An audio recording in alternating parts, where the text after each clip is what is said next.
అందరికీ నమస్తే. ఈరోజు ఇస్కాన్ సంస్థ యొక్క ప్రాముఖ్యత, ఇస్కాన్ ఎవరు స్థాపించారు, ఇది ఎందుకు తెలుసుకోవాలి అనే విషయాల గురించి కొన్ని తెలుసుకుందాము.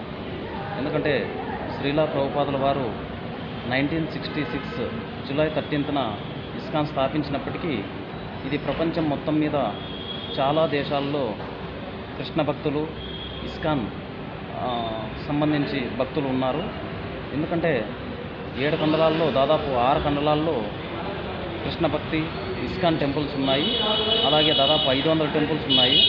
మరి ఎందుకు కృష్ణ భక్తి మరి శ్రీలా ప్రభుపాదుల వారు అంత శ్రమపడి అన్ని దేశాలు తిరిగి విమాన సౌకర్యాలు లేని ఆ రోజుల్లో మరి ఒక ఓడ ప్రయాణం చేసి, సముద్ర ప్రయాణం చేసి అంతగా విస్తరించడానికి, మరి ఇస్కాన్ స్థాపించడానికి మరి కారణాలు మనం తెలుసుకోవాలి కొంచెము.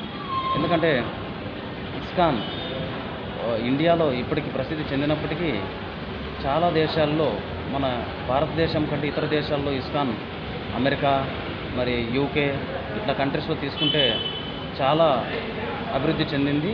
అంటే ఎక్కువ నమ్మకం కలిగిందనేది అనడంలో ఎటువంటి సందేహం లేదు. మరి ఇది స్పిరిచువల్ గ్రోత్ని, మరి యూనిటీ అండ్ ఇవి పెంచడానికి ఎంతగానో మనకి తోడ్పడుతుంది ఇస్కాన్. మరి అలాగే దీని యొక్క ముఖ్య టీచింగ్స్ ఏమంటే శ్రీమద్ భాగవతం, అలాగే భగవద్గీత, ఈ రెండు మనకి ఈ మెయిన్గా ఈ రెండు బోధించడం అంటే టీచింగ్ చేయడం జరుగుతుంది. అలాగే శ్రీకృష్ణ పరమాత్మ భగవద్గీత స్వయాన అర్జునునికి చెప్పినట్టు మనకి తెలుస్తుంది కదా. అలాగే భాగవతము, మహాభారతము, భగవద్గీత, ఈ మూడు చాలా సిగ్నిఫికెన్స్ కలిగినట్వి. సో అలాగే